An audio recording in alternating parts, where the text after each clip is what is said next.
You must eat in the kitchen.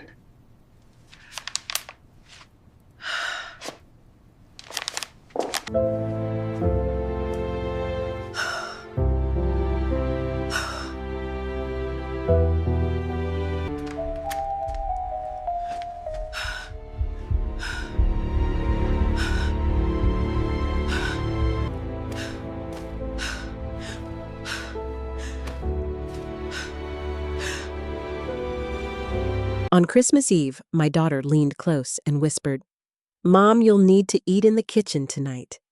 For a moment, I thought I had misheard her. I had spent 2 days baking pies, wrapping gifts, and preparing the recipes my mother had left me.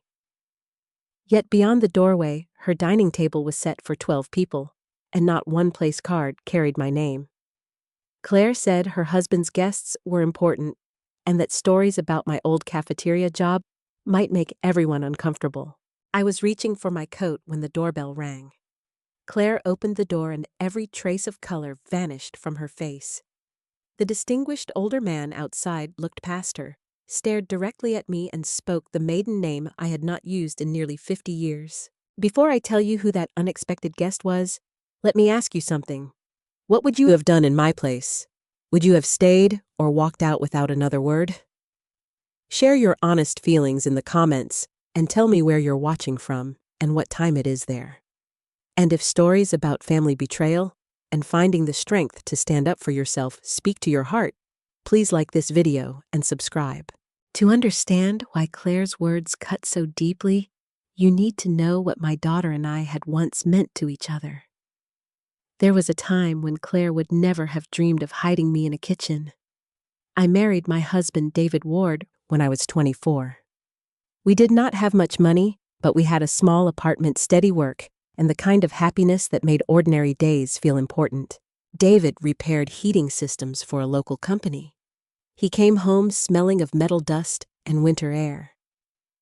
He was not a man who spoke in grand speeches, but he never left the house without kissing my forehead. When Claire was born, he cried before I did.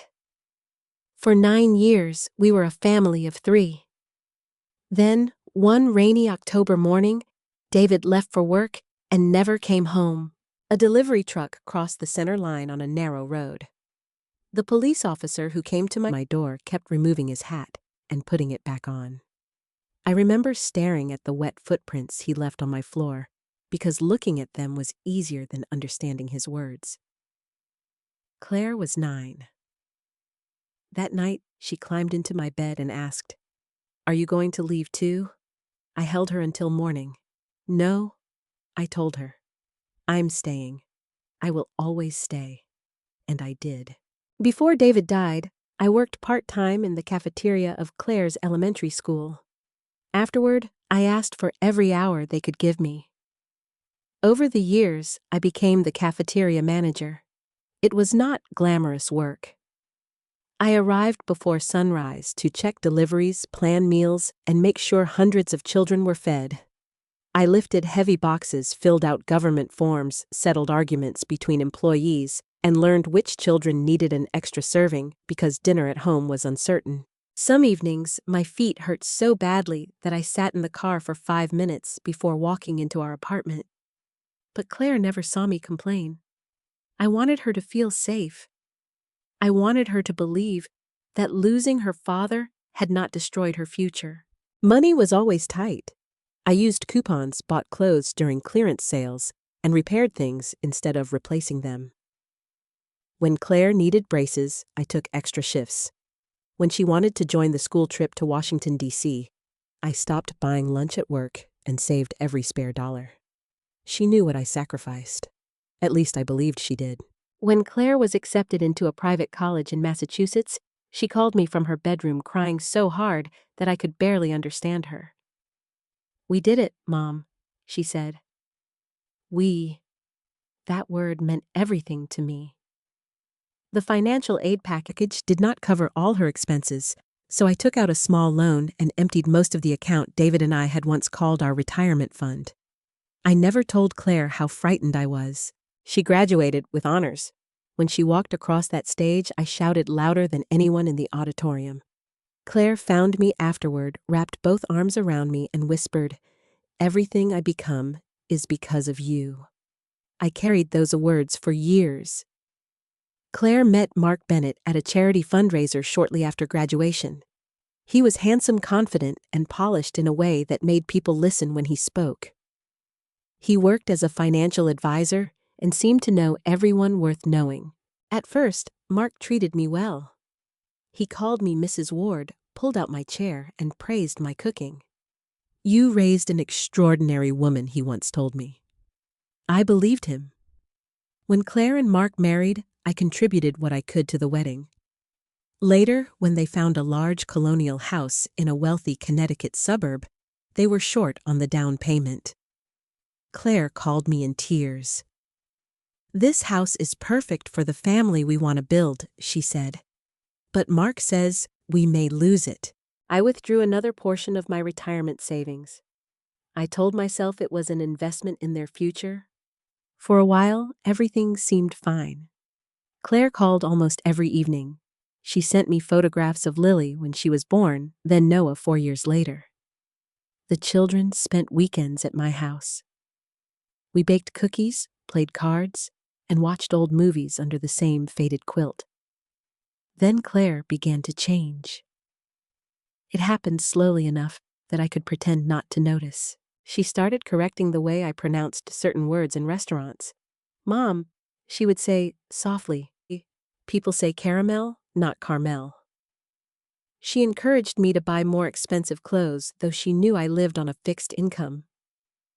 When I arrived at one of Lily's school events in my old sedan, Claire asked me to park farther down the street.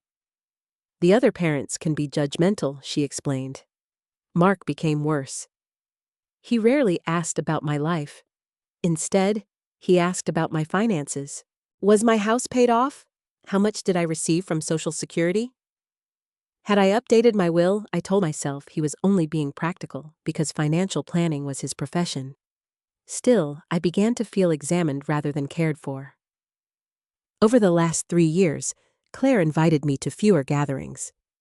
If her neighbors or Mark's clients were present, she introduced me quickly and changed the subject whenever someone asked what I had done for a living. Once I heard her tell a woman that I had worked in school administration. It was not exactly a lie, but it was not the truth either. I had spent 32 years feeding children. I had never been ashamed of that work. Claire seemed to be ashamed enough for both of us. That was why her Christmas invitation surprised me. She called 2 weeks before the holiday. "Mom, I want the whole family together this year," she said. No excuses. Her voice sounded warmer than it had in months. I let myself believe she missed me. I began planning desserts that same evening. I wrapped the children's gifts carefully and took out my mother's old recipe book, the one with flour still trapped between its yellowed pages. My mother, Evelyn Carter, had died the previous spring. She left me a small parcel of land near a lake in upstate New York. Our family had owned it for generations. There was an old cabin, thick woods, and a stretch of protected wetland. To me, it was not an investment. It was where my mother taught me to swim. It was where David proposed. It was the last place I had heard my mother laugh without pain. A few months after I inherited it, 2 different companies contacted me. One representative said development in the area had increased the land's value. Another mentioned that a hospitality company was interested in nearby properties. I did not take either call seriously at first. Then, an appraiser left a message saying the parcel might be worth far more than I realized. I had not told Claire the estimated amount. I had not told Mark anything. At least, I did not think I had. Looking back, I should have questioned the timing of Claire's invitation. I should have wondered why she suddenly wanted me close after keeping me at a distance for so long. But I was still her mother. And mothers sometimes mistake hope for proof. So on Christmas Eve, I drove to Claire's house believing she wanted her family back. I did not yet understand that she wanted something else. Something I owned. By the time I turned onto Clare Street, that Christmas Eve snow had begun to fall. It was the gentle kind that looked beautiful under streetlights but made the roads slick. I drove slowly, both hands on the wheel of my 12-year-old sedan. 2 pies sat inside a box on the passenger seat. The gifts were stacked in the back, with my mother's recipe book wrapped in a clean kitchen towel. Claire's neighborhood looked like a Christmas card. Every house had white lights along the roof. Wreaths hung from polished front doors. Expensive cars lined the curbs. Claire and Mark's colonial home stood at the end of the street, larger than the others. Candles glowed in every window. A silver garland framed the entrance. For one foolish moment, I felt proud. Then Claire opened the door. Her eyes moved over me before she smiled. She looked at my navy wool coat, the comfortable shoes I wore because of my knees, and the pie box in my hands. "You're early," she said. "Only 15 minutes. I thought you were coming at 5. You said any time after 4:30? Claire glanced past me toward the driveway. "Mom, did you park out front?" "Yes." Her mouth tightened. "Could you move your car behind the garage?" I thought she was worried about snow removal. "Is it blocking someone?" "No. It's just that Mark's clients will be arriving soon." She stopped there, but I understood. My old sedan did not match the image she wanted waiting outside her home. I looked back at the car. David had taught me never to feel ashamed of anything honestly earned. Still, I did not want to argue before dinner. "I'll move it," I said. Claire took the pie box, but not my coat. "Thank you. And please be careful." The driveway is icy. When I returned, Mark was standing near the staircase with his phone pressed to his ear. He wore a dark suit and a gold watch I had never seen before. He lifted 2 fingers in greeting. "Anne, Merry Christmas." "Merry Christmas, Mark." He turned away before I could say more. "Yes, Mr. Whitmore," he said into the phone. "Everything is ready. Tonight should clear up the remaining concerns." I paused as I removed my coat. Mark noticed me listening and walked into his office, closing the door behind him. Claire appeared with a wooden hanger. "Mom, don't leave your coat on the banister." "I wasn't going to." She gave me a quick smile that did not reach her eyes. "I'm just stressed. I can see that. The evening is important for Mark, so I gathered." Before Claire could answer, Lily came running down the stairs. "Grandma," she threw her arms around me so hard that I nearly lost my balance. At 16, Lily was almost as tall as I was. Her dark hair was pulled into a loose braid, and flour dusted the front of her red sweater. "You came?" she said. "Of course I came." She noticed the towel-wrapped book under my arm. "Is that Great-Grandma Evelyn's recipe book?" I smiled. "I thought we could make her cinnamon apple pudding tomorrow morning." Lily held the book carefully as though I had handed her something made of glass. "Can I look through it after dinner?" "Grandma, I need to tell you something." Her voice dropped. I studied her face. The excitement had disappeared. "What is it?" Before she could answer, Claire called from the kitchen. "Lily, stop bothering your grandmother and finish setting out the glasses." "I'm not bothering her. Now, please?" Lily looked at me again. Later, she whispered. Noah was sitting on the floor beside the Christmas tree, arranging small wooden figures around a toy train. When he saw me, he stood and hugged me. "Merry Christmas, Grandma." "Merry Christmas, sweetheart." He did not smile. "Are you feeling all right?" I asked. He nodded too quickly. Behind him, the tree was covered with gold ribbon and glass ornaments. Dozens of wrapped presents filled the space beneath it. "Did you help decorate a little?" His eyes moved toward Mark's closed office. Then he leaned closer. "Are you staying here tonight?" "No, I'm going home after dinner." He seemed relieved. Before I could ask why, Mark opened his office door. "Noah, go upstairs and change your shirt." but Mom said this one was fine. I said go. Noah lowered his head and obeyed. Something was wrong. I felt it in Lily's warning. I saw it in Noah's fear. But Claire gave me no chance to ask questions. She led me into the dining room. The table was set with white china crystal glasses and candles in silver holders. Evergreen branches ran down the center. Each napkin was folded beneath a small, handwritten place card. It was beautiful. It was also crowded. I began reading the names. Mark and Claire sat at opposite ends. Lily and Noah were placed together near the middle. There were cards for a bank executive named Richard Lowell and his wife. Another was marked for a real estate developer. Jennifer Hale, Claire's closest friend, had a seat beside Mark. Near the center was a card for Thomas Whitmore. 2 other names meant nothing to me. I counted 12 settings. Then I counted again. There was no card for Ann Ward. Claire came in carrying a tray of appetizers. "Would you move those candles slightly to the left, Claire? Where am I sitting?" She froze. Only for a second.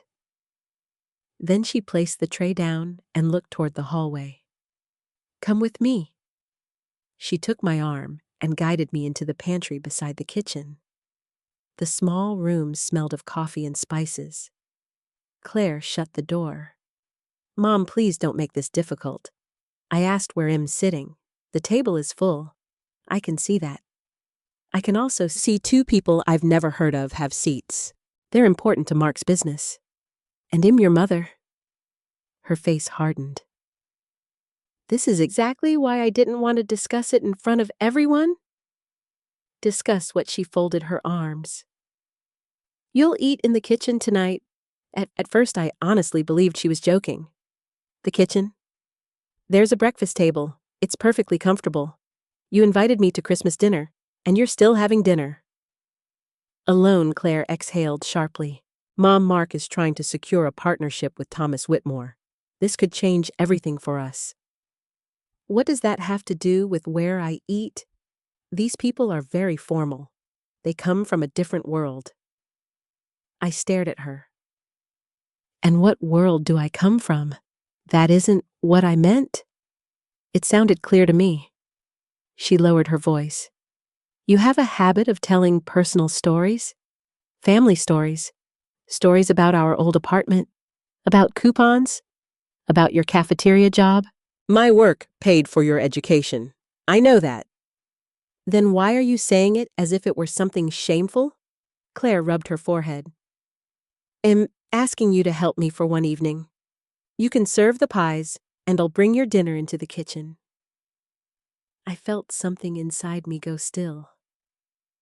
She had not invited me as family. She had invited me to serve people who were allowed to sit where I was not. I opened the pantry door. I should go home. "Mom, no." "Why not? You clearly don't want me seen." Claire reached for my wrist. "Please. You promised Lily you would stay." That was cruel, and she knew it. I stepped into the kitchen to collect my things. As I passed Mark's office, I heard Claire enter behind him. Their voices carried through the partly open door. "She's upset," Claire said. Mark sounded impatient. "Then calm her down." "We need her here. You said she wouldn't have to do anything." "She doesn't. She only has to stay until the papers are signed." My hand tightened around the recipe book. Claire whispered something I could not hear. Claire whispered something I could not hear. Then Mark answered clearly. "After tonight, we won't have to keep pretending we respect her." I stood in the hallway, unable to breathe. The dinner was not the real reason I had been invited. And somewhere inside that house were papers they needed me to sign. For several seconds, I stood frozen outside Mark's office. His last sentence echoed through my mind. "After tonight, we won't have to keep pretending we respect her." I had spent nearly 40 years believing that kindness could soften almost any heart. That sentence proved I had been wrong. I quietly walked into the kitchen before anyone noticed me standing in the hallway. Claire was arranging appetizers onto serving trays as if nothing unusual had happened. She glanced up. "Mom." I forced myself to smile. "I'm just getting a glass of water." She nodded and returned to her work. I watched her for a moment. She looked exactly like the little girl who used to help me decorate Christmas cookies with too much frosting. The same brown eyes. The same tiny freckle near her chin. How had that little girl become someone who could ask her own mother to eat alone? I wanted answers. But I knew anger would only make me lose them. So instead of leaving, I decided to stay. Not because Claire asked. Not because of Mark. Because something much bigger than dinner was happening inside that house. And I intended to find out what it was. I carried one of the serving trays toward the dining room. Guests had not arrived yet, but the house had become unusually busy. Mark moved quickly between his office and the foyer, checking his watch every few minutes. Claire adjusted candles, straightened napkins, and repeatedly checked her makeup in the reflection of a window. Neither of them looked like people preparing for Christmas. They looked like people preparing for a business negotiation. I set the tray on the dining table and started back toward the kitchen. As I passed Mark's office again, I noticed something different. His leather briefcase was sitting open on the floor beside his desk. He must have been interrupted before closing it. Most of the papers inside were hidden. One folder, however, had slipped halfway out. My feet stopped before my mind had made the decision. Across the top of the folder, typed in bold letters, was my full legal name. Anne Evelyn Ward. A chill ran through me. I looked toward the hallway. No one was there. I stepped inside the office. The room smelled faintly of expensive cologne and fresh printer ink. Mark's laptop sat open on the desk. His phone charger dangled from the edge. I knelt beside the briefcase. The folder wasn't completely closed. Just enough of the first page remained visible for me to read several words. Property, transfer, owner authorization. My heartbeat became louder. Transfer authorization.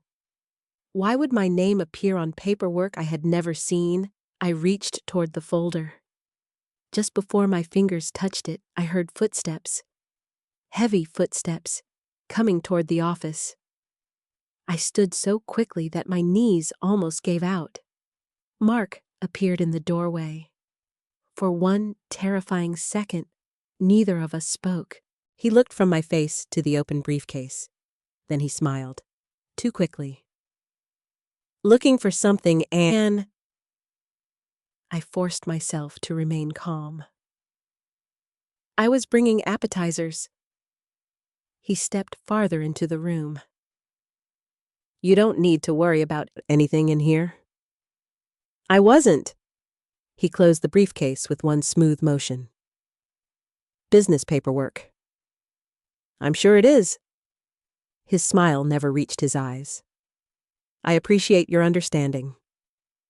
I nodded once and walked away before my expression betrayed me. My heart pounded all the way back to the kitchen. Business paperwork. With my name on it, I no longer believed that. Not for a second. Within 20 minutes, the first guests began arriving. Luxury SUVs filled the driveway. Men in tailored coats.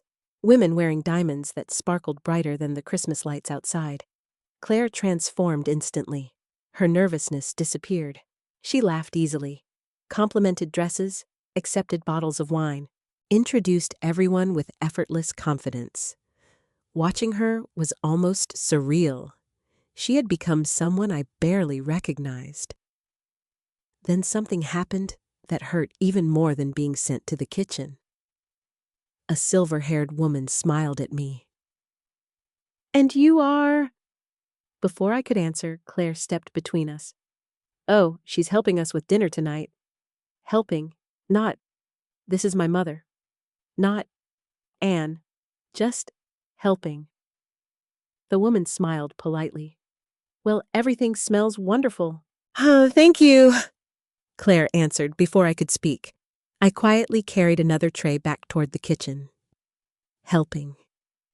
That single word erased 68 years of my life. I wasn't family anymore. I was staff. I stood at the sink pretending to arrange dishes. My hands were shaking. A few minutes later, someone slipped quietly through the kitchen door. It was Lily. She looked over both shoulders before speaking. "Grandma?" "It's all right." "No, it isn't." She closed the door behind her. "I'm sorry." "You have nothing to apologize for." "I heard what Mom said." I placed my hand on hers. "You don't have to choose sides." "I'm not choosing." She looked directly into my eyes. "I'm choosing what's right." There was something about the way she said it that reminded me of her grandfather. David had always spoken softly when he was absolutely certain. Lily lowered her voice. "I need to tell you something before Grandpa." She stopped herself. "I mean, before Mr. Whitmore gets here." "What is it?" "Dad has been talking about your lake property for weeks." I frowned. "My mother's land?" She nodded. "I wasn't supposed to hear." "What did you hear?" "Dad hired someone to research it." My stomach tightened. "He found out a big hotel company wants land around the lake." I stayed silent. "He said your property is the missing piece." "The missing piece?" "He said without your land, the project doesn't work." I stared at her. "Grandma," Lily swallowed. "I heard Dad say it could be worth several $1,000,000. Several million. The words didn't even sound real. I had always thought of the property as memories. Fishing with my father, swimming with my mother, David asking me to marry him beside the old dock. Money had never entered my mind. "I don't understand." "Neither did I."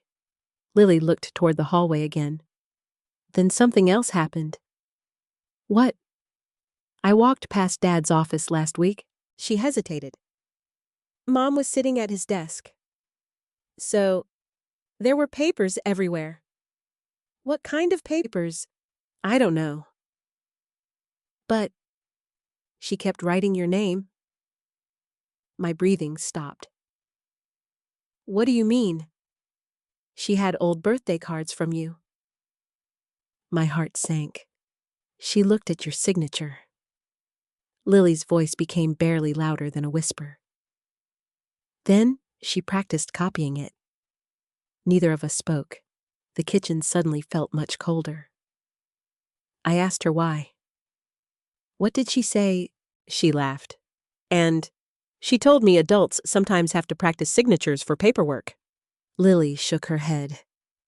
"But she wasn't practicing hers." She looked at me with frightened eyes. "She was practicing yours." At that exact moment, the front doorbell rang. The entire house fell silent. Mark hurried toward the entrance. Claire quickly checked her hair in a mirror. Both of them suddenly looked more nervous than excited. Lily grabbed my arm. "Grandma." "Yes. I don't think they invited you here because they missed you."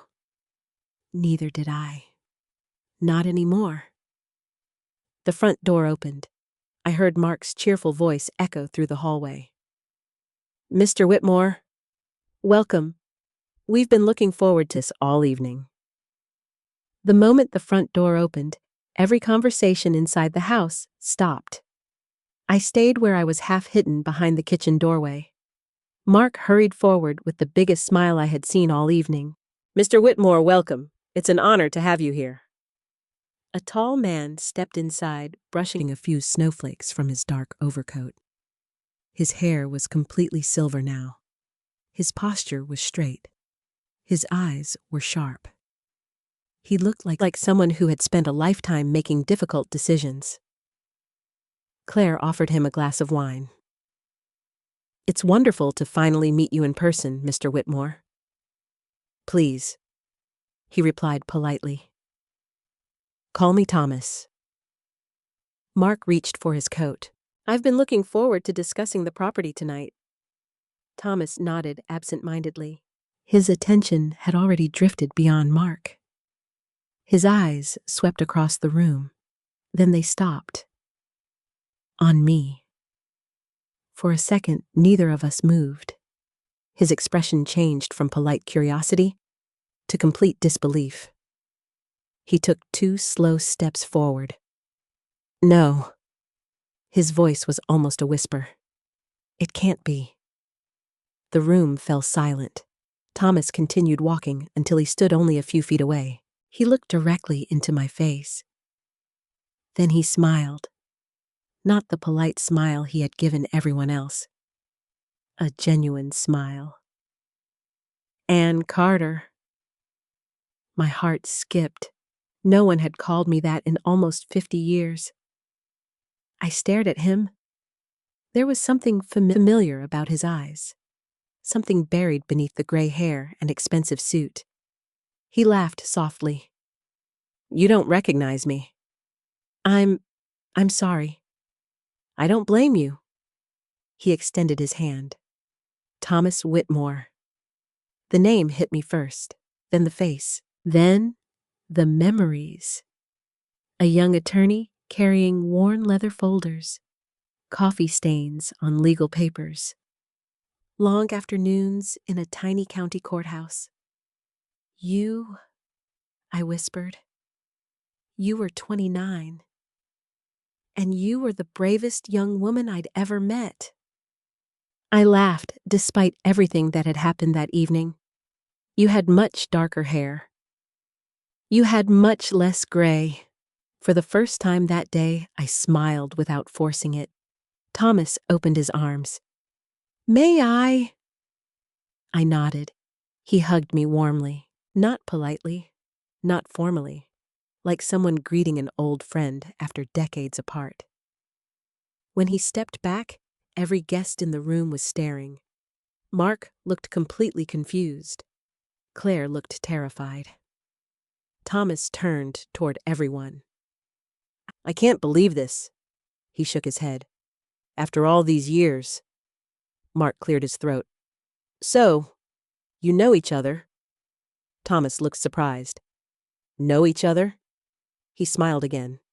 "Anne helped shape my entire career." The room became even quieter. Claire spoke quickly. "There must be some mistake." Thomas looked at her. "There isn't." Claire forced a laugh. "My mother probably forgot." Mother.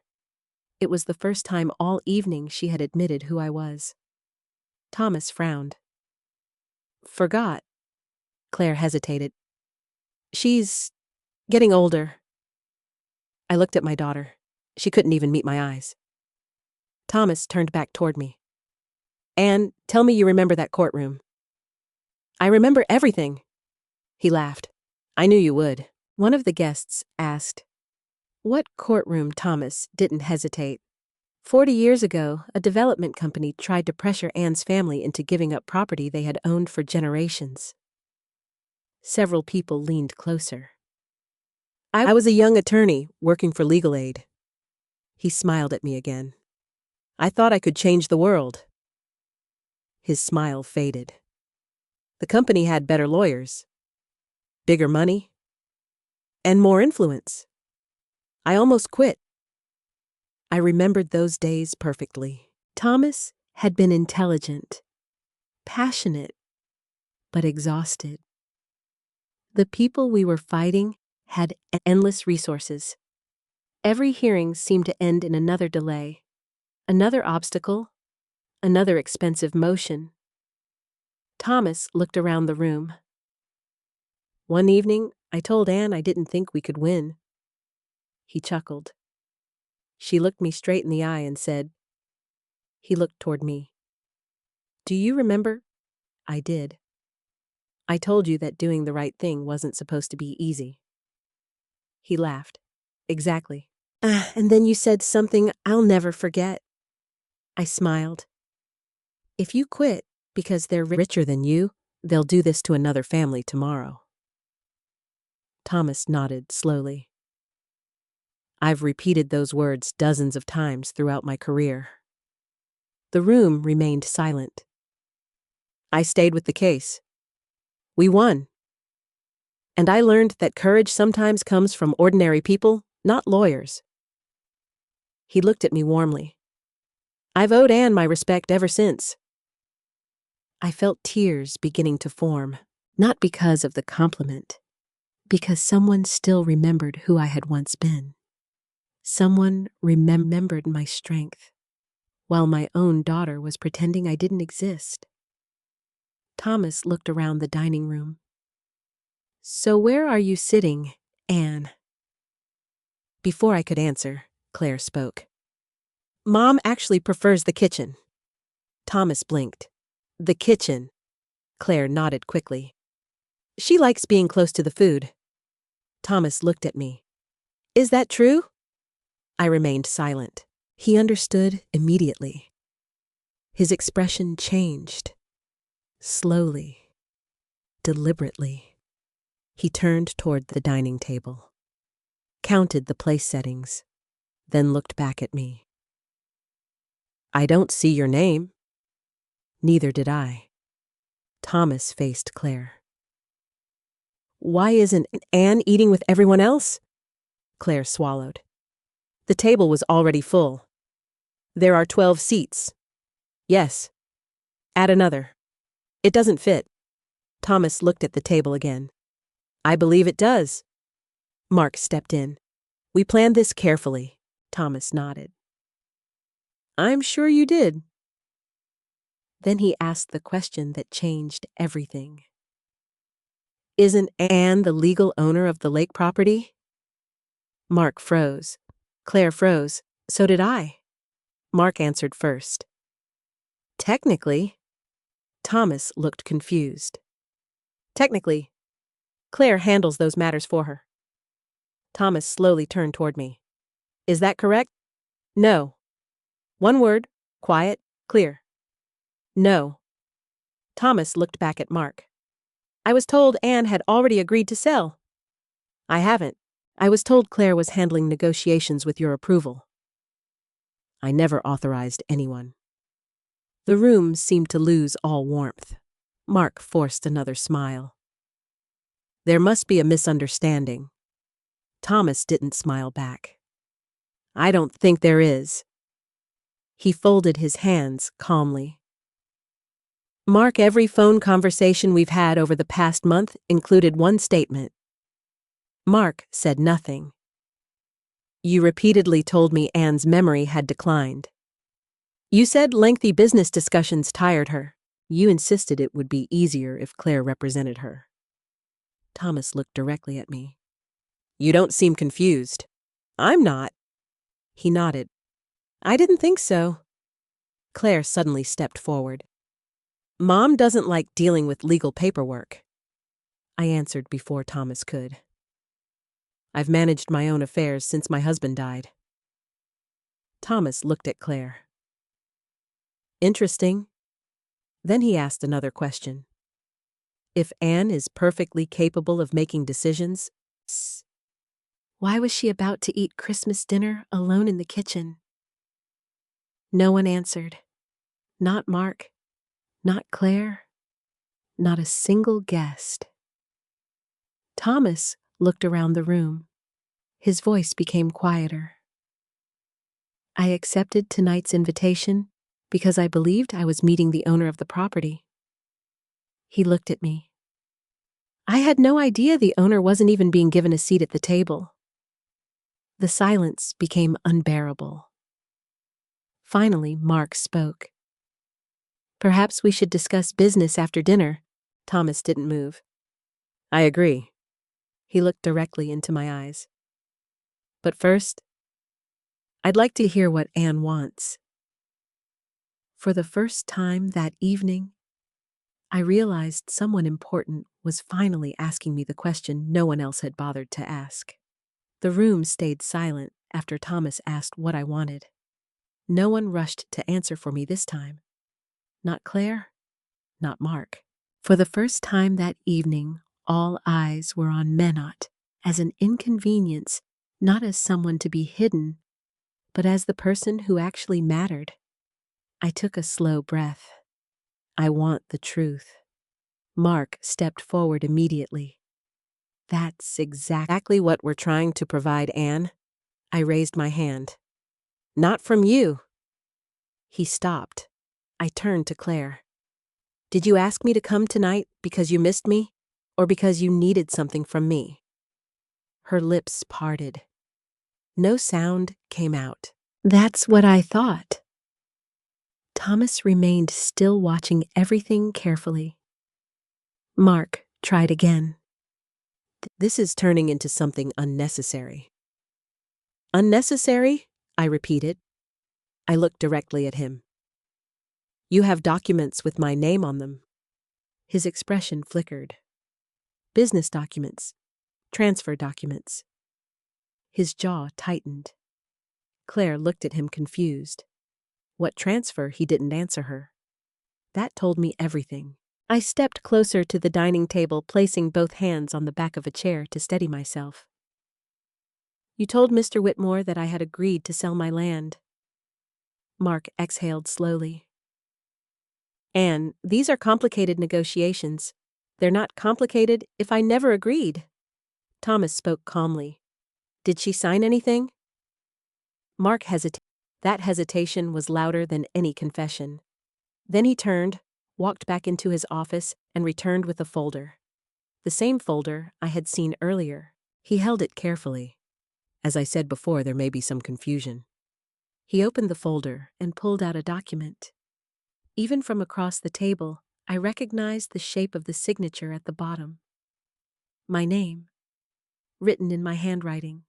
Or something very close to it. Claire stared at the paper. What is that, a power of attorney? Mark said smoothly.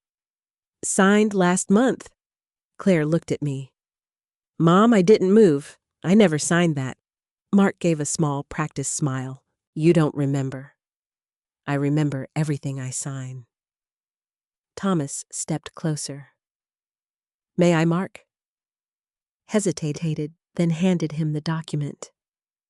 Thomas read it carefully. Silence filled the room again. I could hear my own heartbeat. Claire's voice broke it. You told me she signed it. Mark didn't look at her. I said it was handled. That's not the same thing. Thomas lowered the paper slowly. When was this signed? Mark answered without hesitation. November 12th. Thomas looked at me. Where were you on November 12th? At home, I said. Alone. Claire's face went pale. Mark spoke quickly. There was a notary present. There was no one in my house that day. Claire took a step back. You said you met with her. I handled it. Handled it. How Mark's patience began to crack. Claire, not now. No, she said louder this time. Now. Thomas turned the page slightly. I see a notary stamp. He looked toward the table. Jennifer Hale. Every head turned. Jennifer, who had been sitting quietly all evening, froze. Her glass trembled slightly in her hand. Jennifer. Thomas repeated calmly. You notarized this. She swallowed. I stamped it, yes. Did you witness Anne sign it? Jennifer looked at Claire, then at Mark, then back at Thomas. I was told it had already been signed. That's not what I asked. Her voice dropped. No. The word echoed through the room. Claire stepped back again as if she had been physically struck. You didn't even see her sign it? Jennifer shook her head. Mark stepped in. This is being blown out of proportion. Thomas's voice remained steady. Falsifying notarization is not a minor issue. It wasn't falsified. It was witnessed without the signer present. Mark said nothing. Thomas turned back to me. Anne, have you ever granted Claire power of attorney? No. Have you ever discussed selling your property? No. Claire whispered. Mark, what is happening? He finally looked at her. Everything is under control.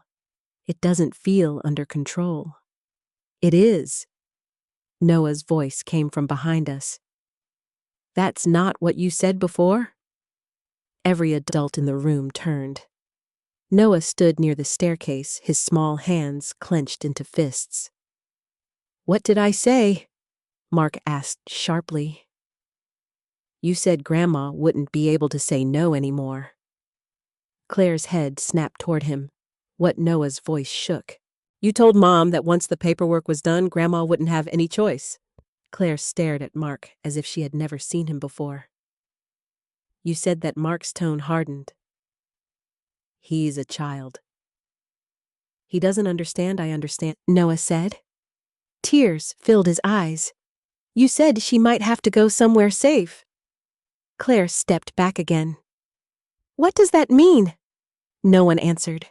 I felt the ground shift beneath me. Somewhere safe. My voice sounded distant even to myself. Mark finally spoke. There were discussions about long-term care options. For who? For you. I live independently. For now. Claire shook her head. No, we never agreed to that. Mark turned toward her. We talked about it. You talked, she corrected. I listened. Thomas looked between them. Are you pursuing guardianship? The word landed like a stone. Claire's eyes widened. Guardianship. Mark didn't answer. That was answer enough. I felt something inside me break. Not loudly, not dramatically, quietly, like a thread pulled too tight for too long. You were going to take control of my life. Mark's voice lowered. We were trying to protect the family by taking everything from me, by stabilizing things. Claire whispered. What things? Mark finally said it. My firm is in trouble. The room froze again. I have clients depending on me, he continued. If this deal goes through, everything can be fixed. Claire shook her head slowly. How bad is it? He didn't answer. That bad still, nothing. Thomas spoke quietly. You used your mother-in-law's property to solve your financial problems. Mark looked at him. I used an opportunity.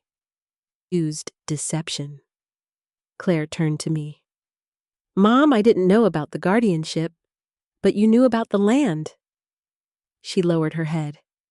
I knew it was valuable. And you still asked me to eat in the kitchen. Tears slipped down her face. I thought it would be easier to erase me.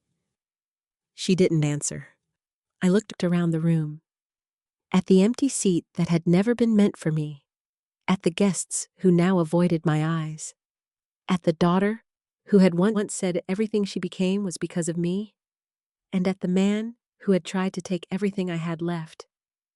I straightened my shoulders. No more. My voice was steady now. Clear. You don't get to decide what happens to me. Mark opened his mouth. I didn't let him speak. You don't get to sign my name. You don't get to move me out of my life. And you don't get to sit at this table and pretend you respect me. The silence that followed felt different. Not heavy, not suffocating, but sharp. Like something had finally been cut away. And for the first time that night, I was no longer afraid. For a few seconds after I spoke, no one moved. Then everything unraveled at once. Claire turned toward Mark, her face pale and trembling. You told me she agreed, she said. Mark didn't answer immediately. He adjusted his cuffs as if we were still in a business meeting instead of the middle of a disaster. I told you it would be handled. That's not what I asked. Claire said louder now. Did you lie to me?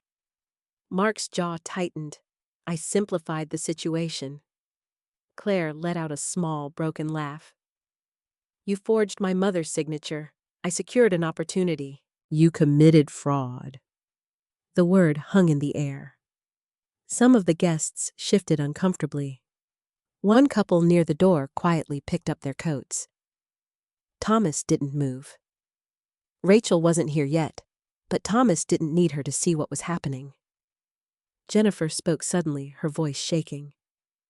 I didn't know it was like this. Claire turned toward her. You stamped it, Jennifer.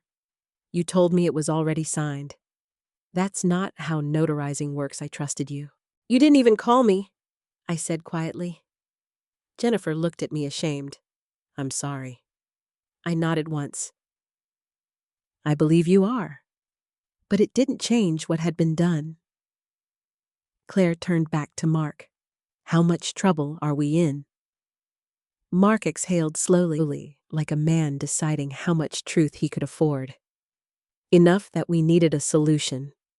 What kind of solution requires stealing from my mother? Stop calling it stealing.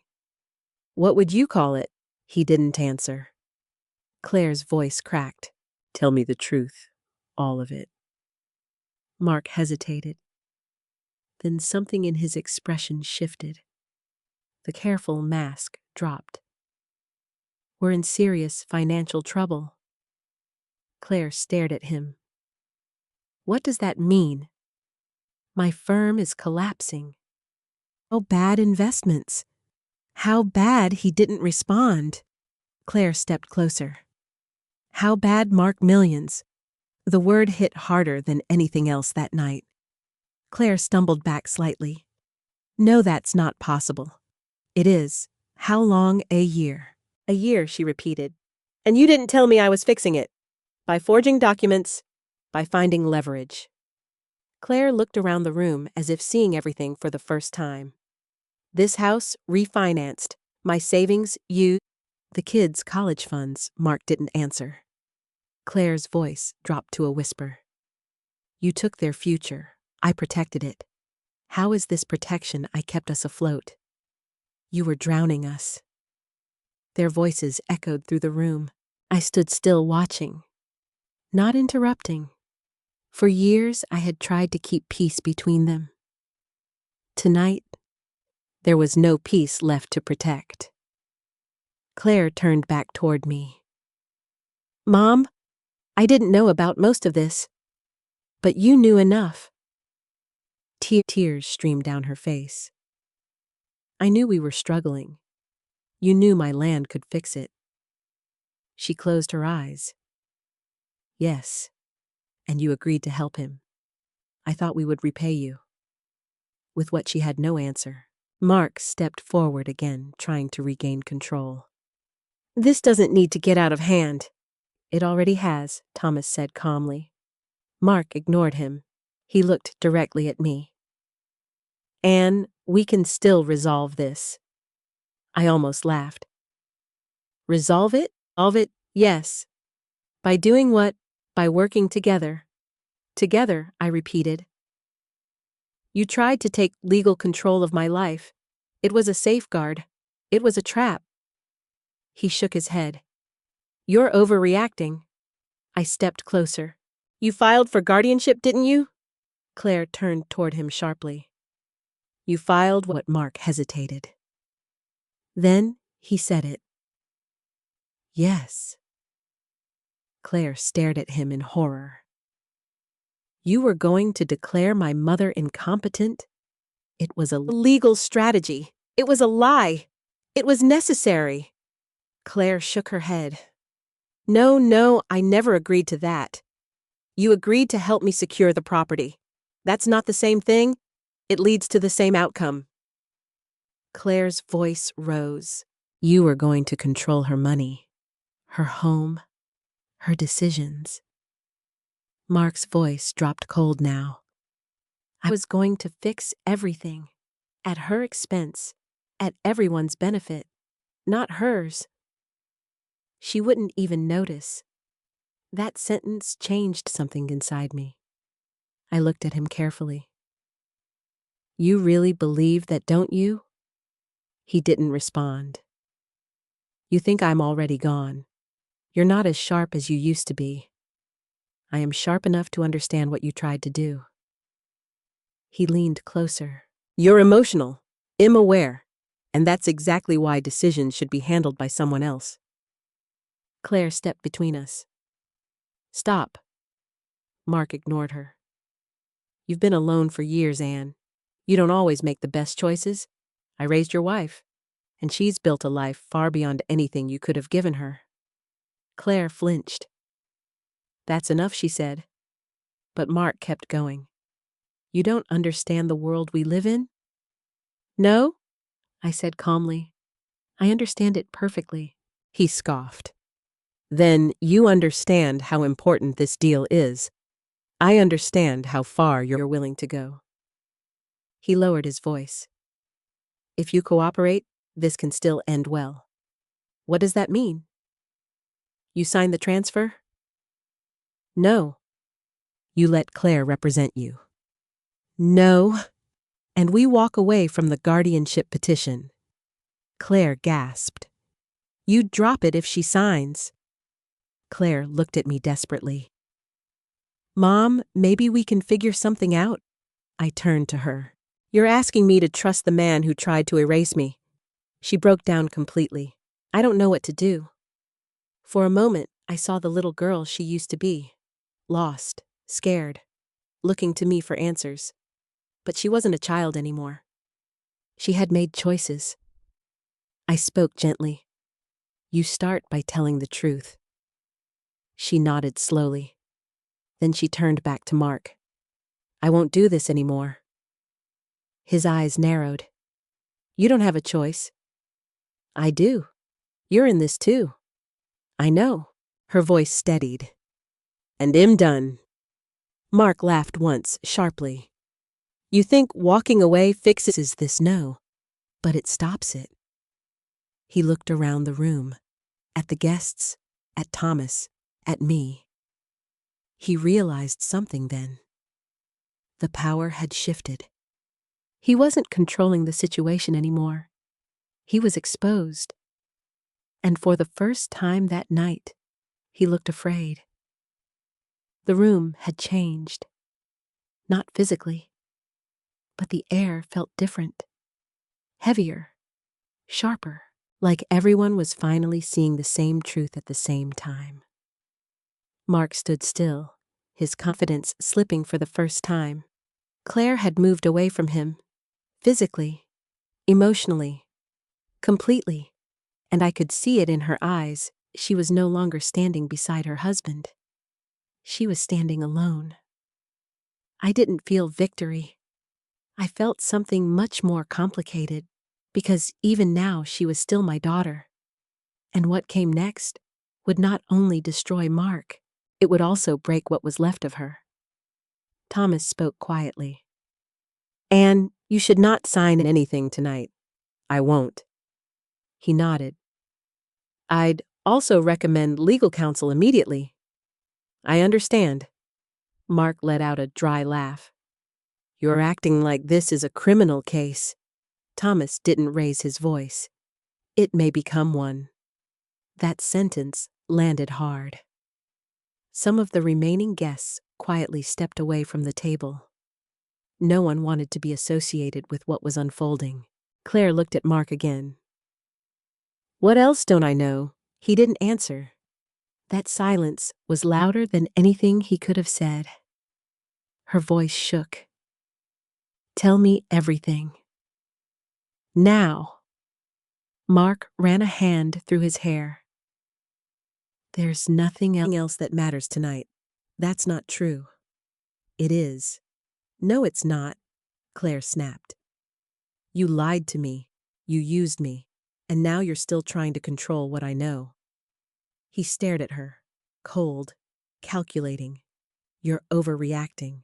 I'm reacting exactly the way I should. She turned to me. Mom, I'm so sorry. I didn't respond.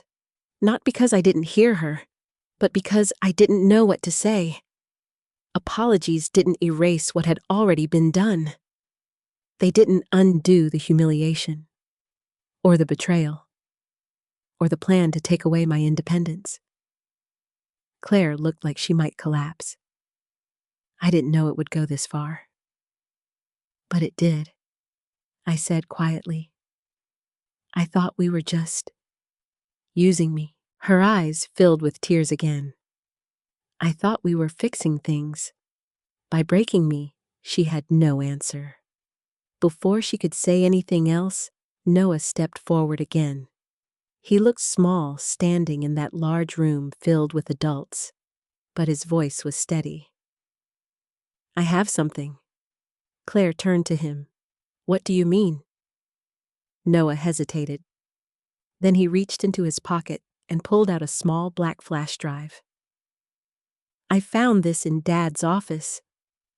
Mark's head snapped toward him. Give me that. Noah stepped back. No, that's not yours. You said it was important. Mark moved toward him. I stepped between them. Stop. Mark froze. Noah held the flash drive tightly. You said this had recordings? He continued. You said it would help Mom explain things. Claire looked confused. Recordings? Noah nodded. You were practicing what to say. The room went completely still again. Claire slowly turned toward Mark. What recordings? Mark's voice dropped. Nothing you need to worry about. Let me see it. No. That single word confirmed everything. Claire stepped forward.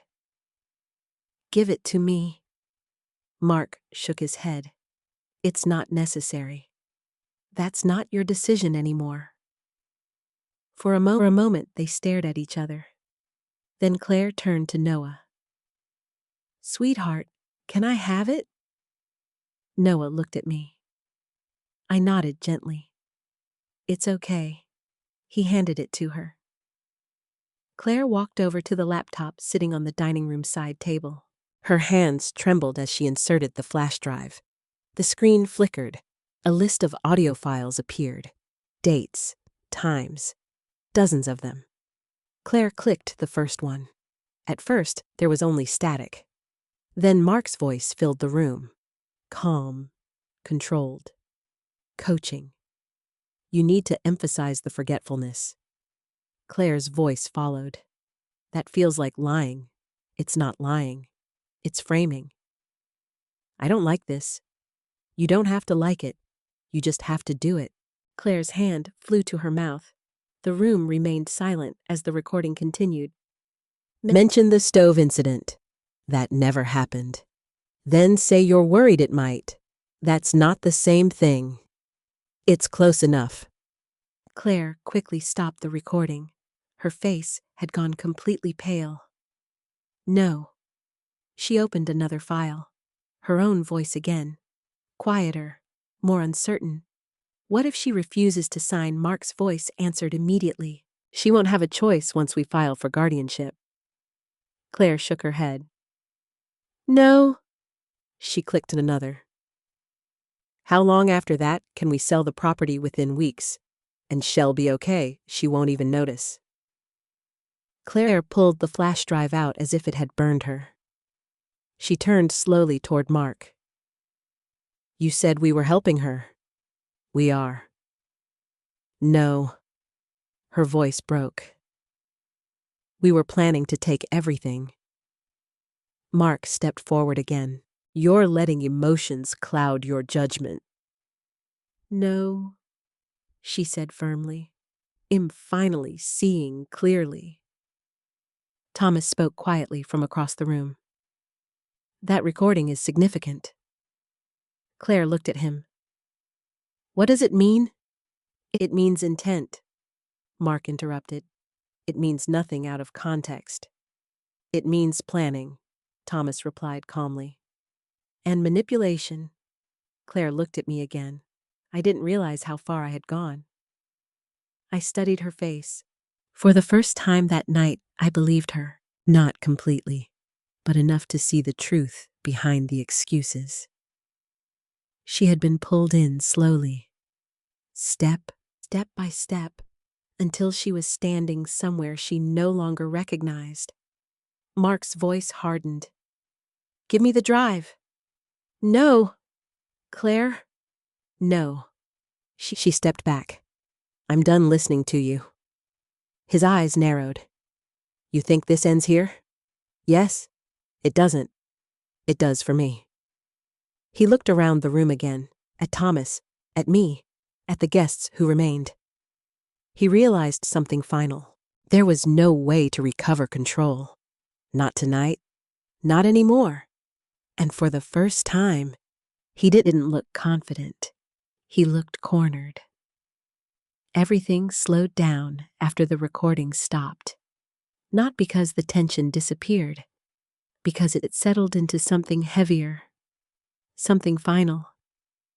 Claire stood near the table, still holding the flash drive like it might fall apart in her hands. Mark didn't move. He watched her, measured her, waiting. For years I had seen him as confident, controlled. Now I saw something else. Calculation. He was no longer trying to fix the situation.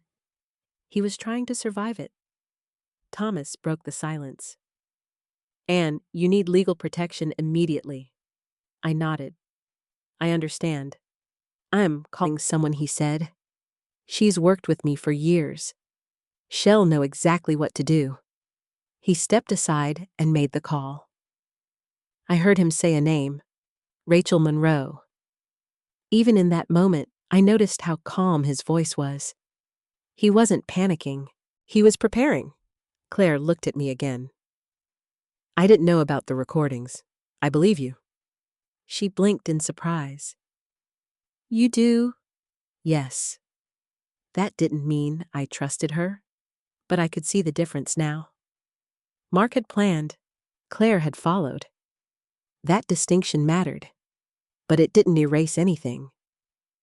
Claire took a shaky breath. "I don't know how I got here." "You took one step at a time," I said. Her shoulders dropped. "That's exactly what it feels like." Mark finally spoke again. "You're both overthinking this." Claire turned on him instantly. "No, we're finally thinking clearly. This is still fixable.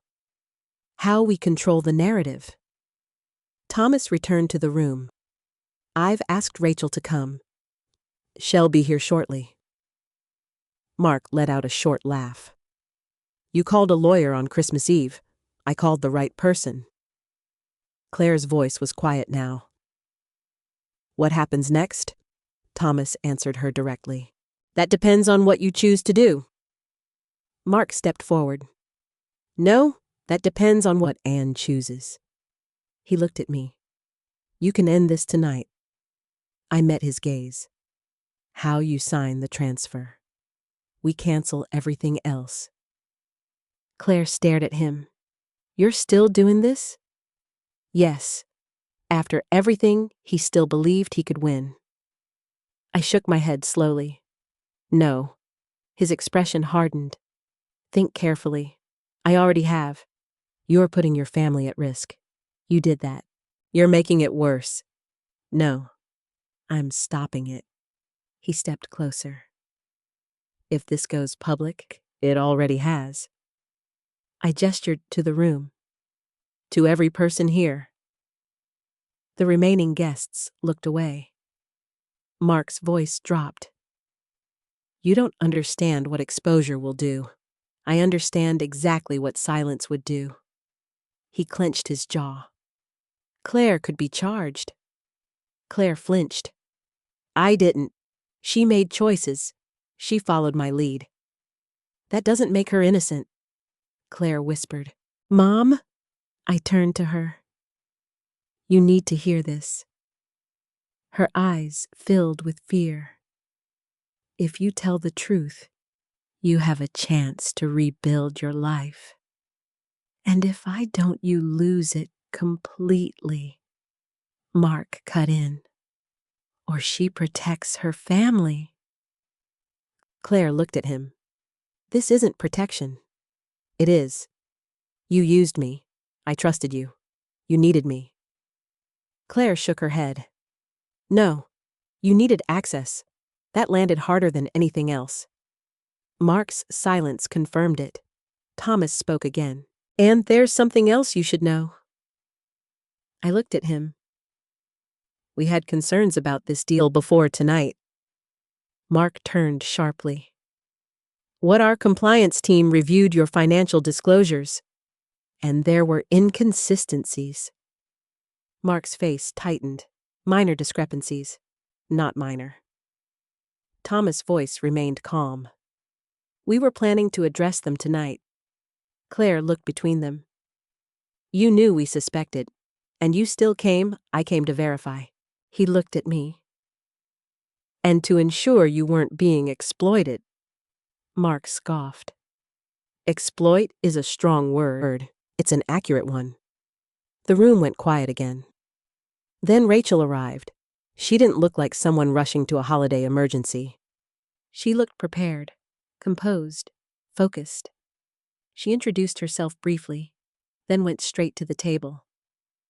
I need to see everything. Thomas handed her the document. Claire gave her the flash drive. Jennifer quietly stepped forward and admitted her involvement. Rachel listened without interrupting. Then she looked at me. Anne, have you signed anything recently related to your property? No.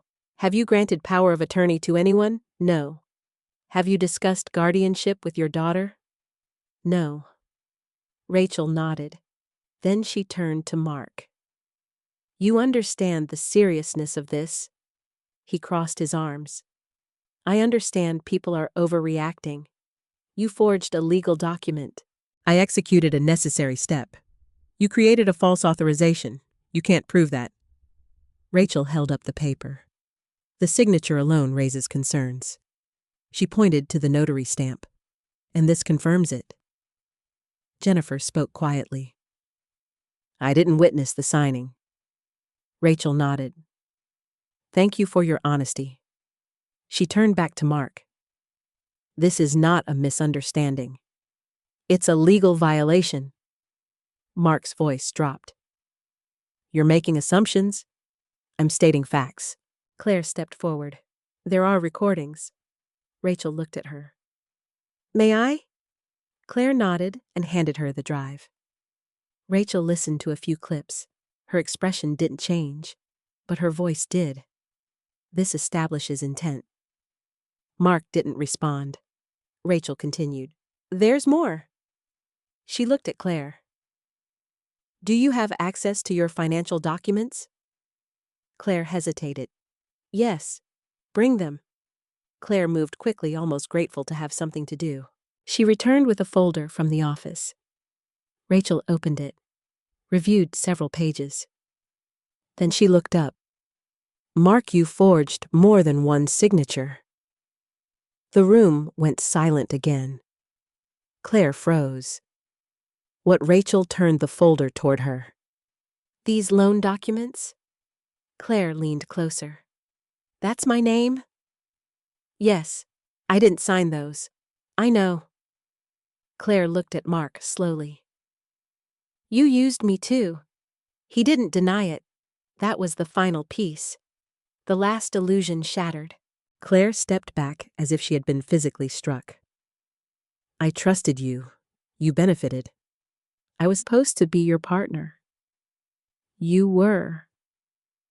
No, she said firmly. I was your cover.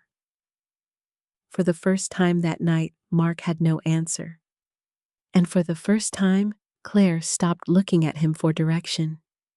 She looked at me instead. For the first time that night, no one was pretending anymore. No one smiled politely. No one tried to maintain appearances.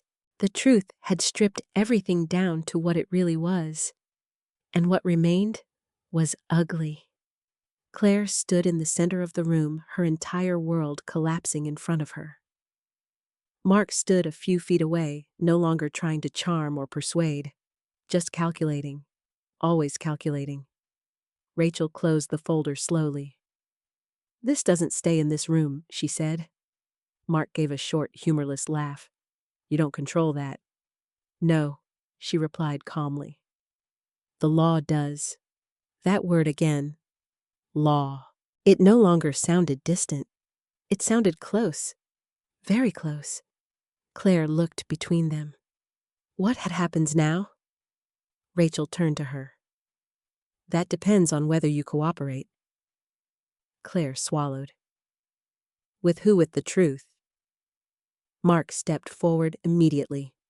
"Don't say anything." Claire turned toward him. "You don't get to tell me that anymore?" "Yes, I do." "No," she said firmly. "You don't." He lowered his voice. "You'll make this worse." "I already made it worse." She looked at me briefly, then back at him. "I won't do it again." Mark's expression darkened. "You think they won't come after you?" Claire didn't answer. "You think handing them everything protects you?" Still no answer. "It won't." Rachel spoke evenly. "Cooperation matters." Mark looked at her. "You're not her lawyer." "No," Rachel said. "But I understand the situation better than you think." Claire's voice was small. "What kind of trouble am I in?" Rachel didn't soften the answer. "You participated in a fraudulent plan." Claire closed her eyes. "I didn't forge anything." "You were involved?" "I didn't know everything." "That may matter," Rachel said, "but it doesn't erase responsibility." Claire nodded slowly. "I understand." Mark stepped closer again. "You don't." Claire turned toward him. "I do. You think they'll believe you were just following along? I was. They'll say you benefited." "I did." "They'll say you knew." I knew enough. Her honesty surprised even me. For once, she wasn't trying to protect herself with excuses. Mark shook his head. "You're making a mistake." "No," she said quietly. "I already made it." That was the moment I realized something had shifted inside her. Not completely, not perfectly, but enough. Mark turned toward me again. "This is your fault." I didn't react. "If you had just agreed to what I asked calmly, to being controlled, to helping your family. You didn't ask for help. I created a solution. You created a lie." He stepped closer. "You could still fix this." "No." "Think about your grandchildren." "I am." "You're risking their future." "No," I said quietly. "You did that." His eyes flashed. "You think this ends with me?" I held his gaze. "I think this ends with the truth." He laughed once. "You have no idea how messy truth can be. I lived through worse." That stopped him. "Because it went. Raised a child alone. Worked until my hands ached and my back burned. I had faced loss, fear, uncertainty. This was just another fight, and I wasn't going to lose it." Mark looked around the room again, at the guests who remained, at Thomas, at Rachel, at Claire. He saw what I already knew. He had lost control. And when men like Mark lose control, they don't walk away quietly. They look for one last move. He turned suddenly toward the table, reached for his briefcase. "I'm done here." Rachel stepped forward. "I wouldn't recommend that."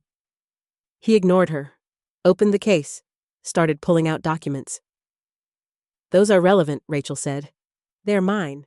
They involve her."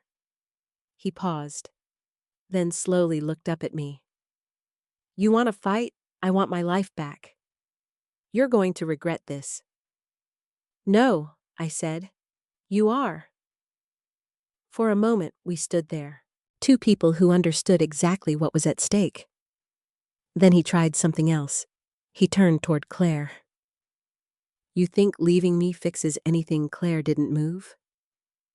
You think you can just walk away from this? She met his eyes. I'm not walking away. What are you doing? I'm stepping out of your shadow. His expression hardened. You'll fall. Then I'll get back up. You won't have anything. She hesitated, then said something I never expected. I'll have the truth. Silence followed. Even Mark didn't respond to that, because there was nothing left to say. A few seconds later, Thomas stepped forward. I've already contacted the authorities. Mark turned sharply. You did what they'll want to hear about the documents, and the recordings, and the financial discrepancies.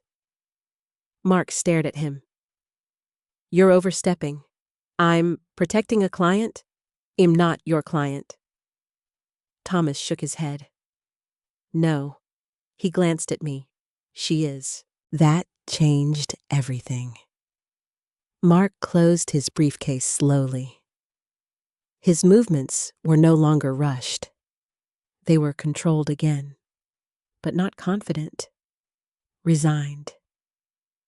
You've made your choice, he said. I nodded. Yes. Claire stepped beside me. For the first time that night, not behind him, not between us, beside me. I've made mine too. Mark looked at her for a long moment. Then he nodded once, slowly, as if accepting something inevitable. This isn't over. No, I said. It's just beginning. And for the first time that night, I wasn't afraid of what came next. After Mark realized he had lost control, something in him went quiet. Not defeated, not broken, just calculating in a different way.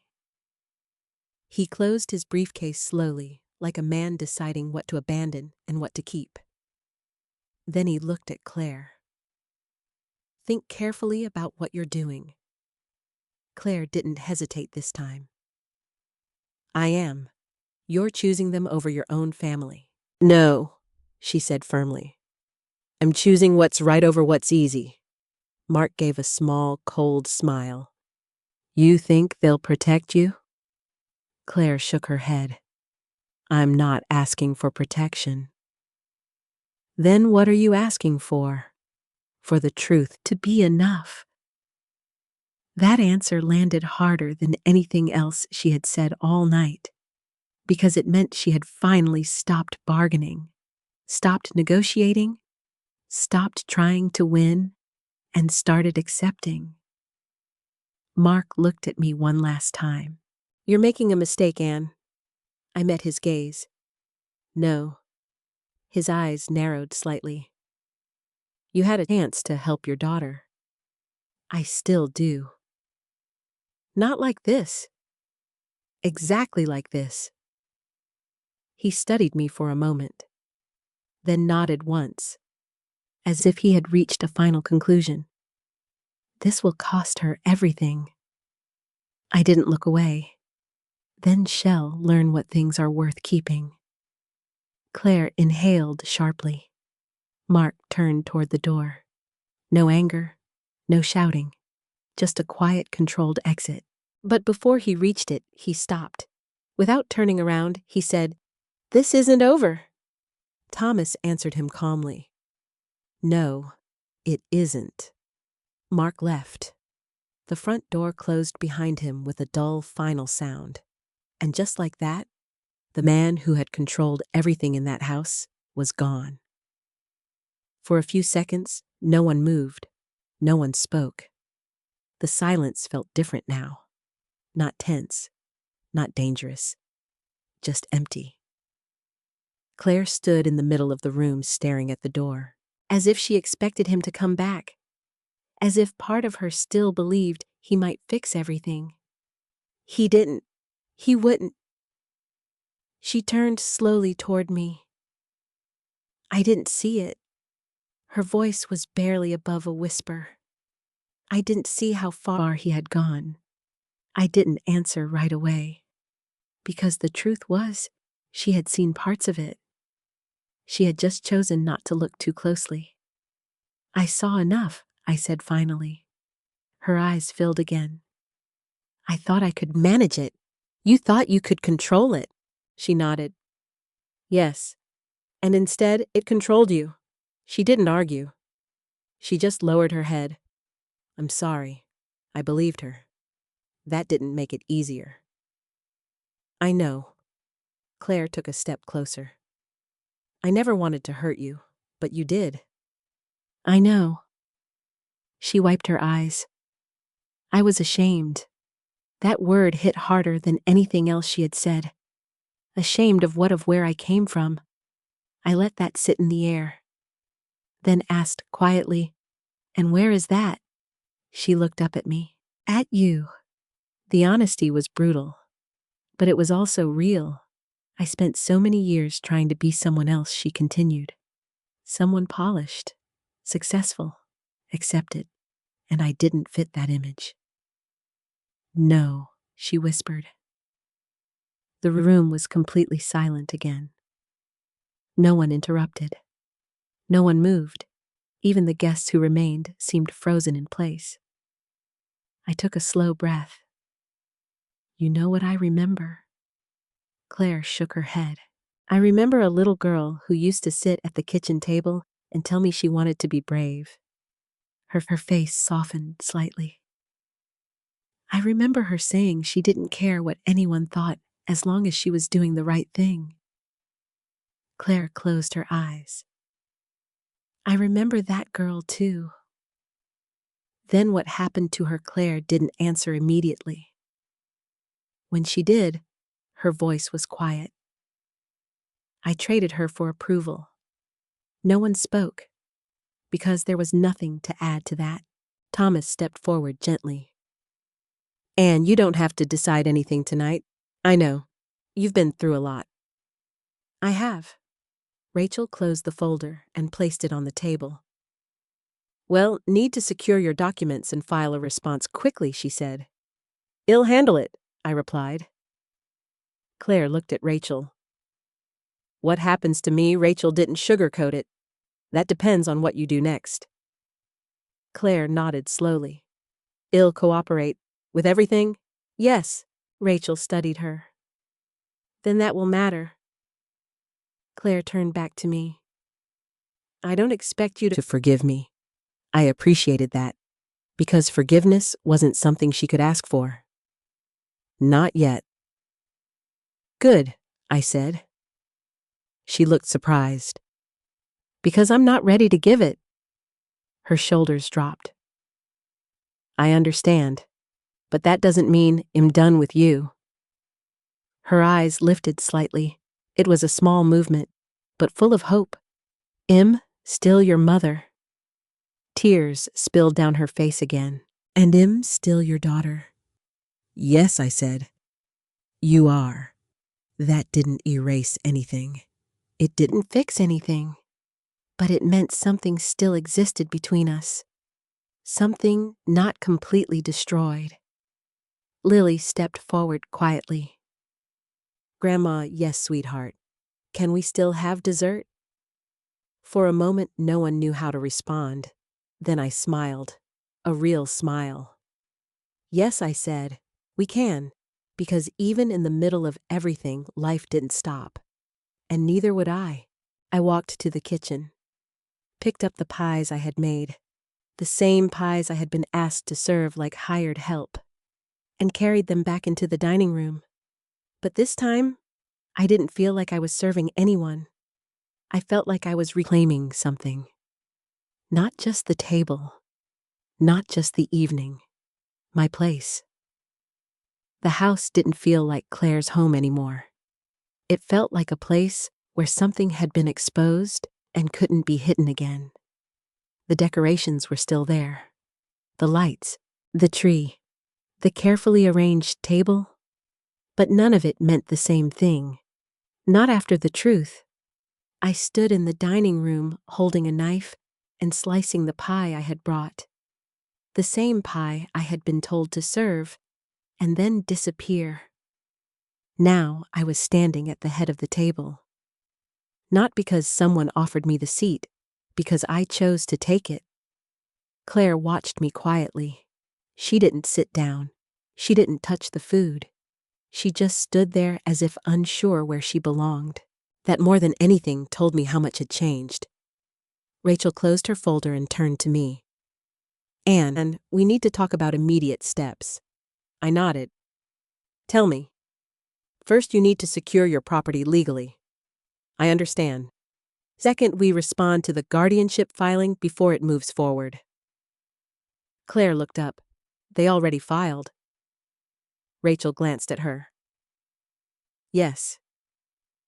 Claire looked like the floor had dropped beneath her. I didn't even know it had gone through. Rachel didn't soften her tone.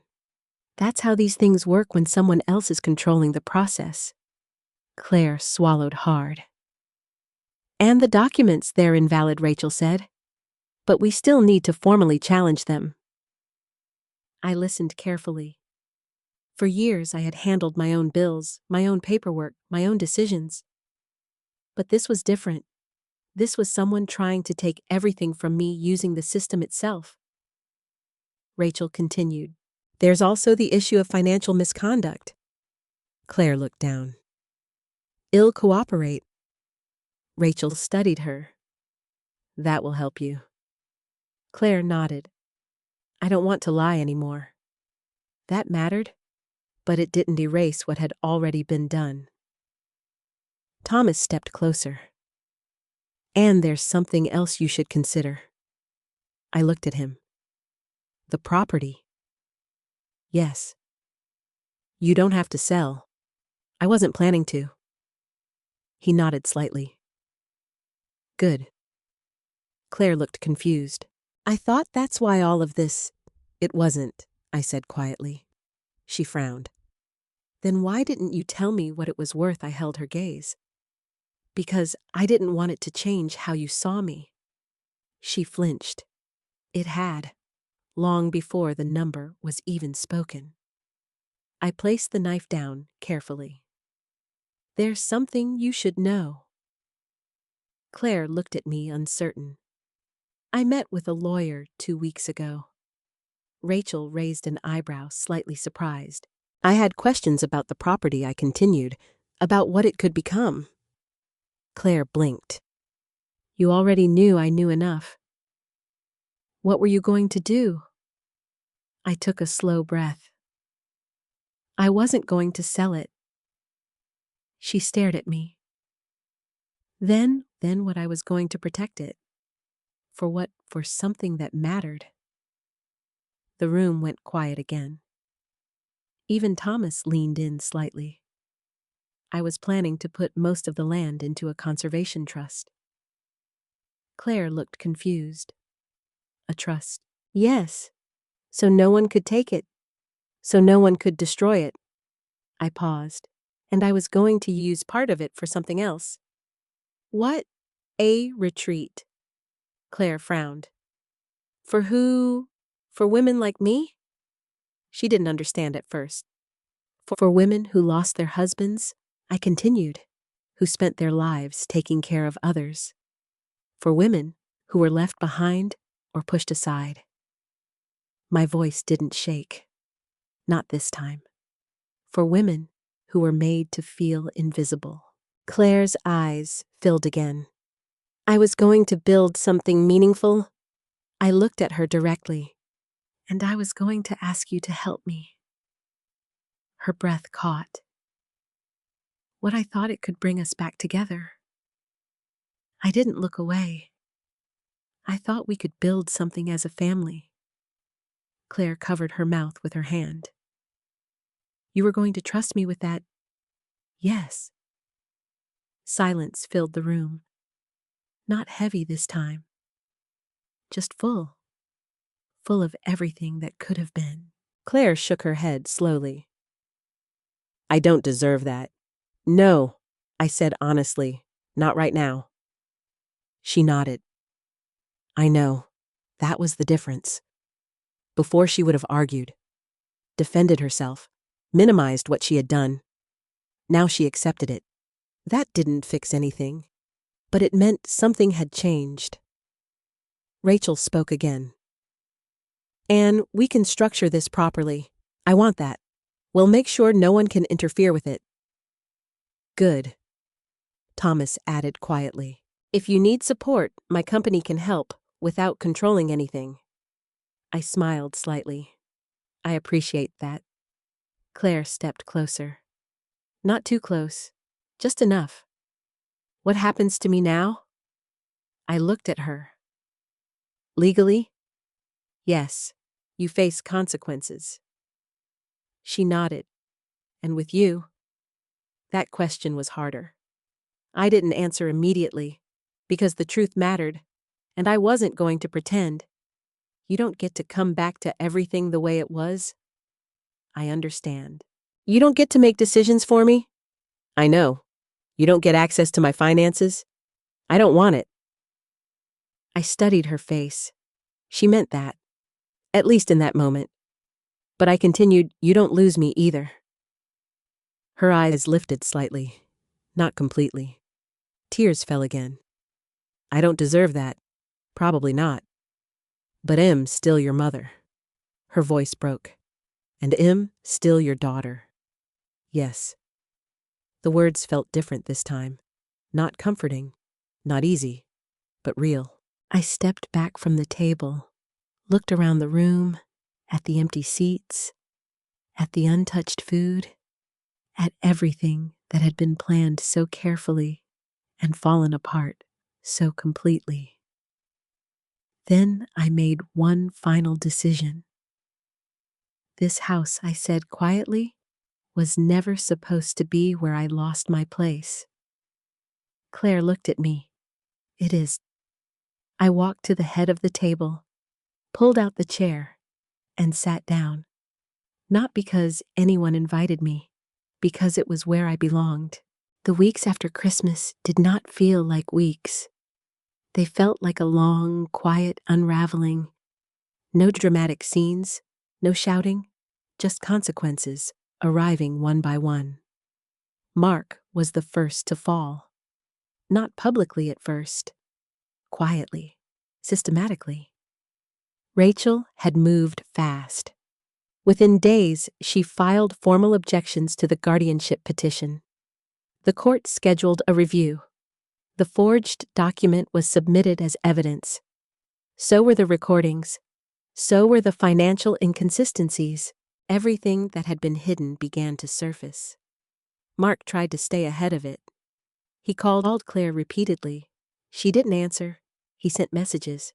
She didn't reply. Eventually, he stopped pretending. The last message he sent her was simple. You chose the wrong side. Claire showed it to me. I didn't react. Because there were no sides anymore. There was only truth and consequences. The investigation into Mark's firm expanded quickly. Clients came forward. Statements were reviewed. Accounts were examined. What had once been discrepancies turned into patterns. And patterns turned into evidence. Mark wasn't just desperate. He had been reckless. And reckless people rarely stop on their own. Jennifer lost her notary license within a month. She called me once. I should have asked questions, she said. Yes, I replied. I'm sorry. I know. That was enough. Claire filed for separation. She didn't tell me right away.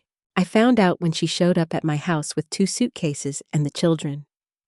The moment I opened the store, I understood everything.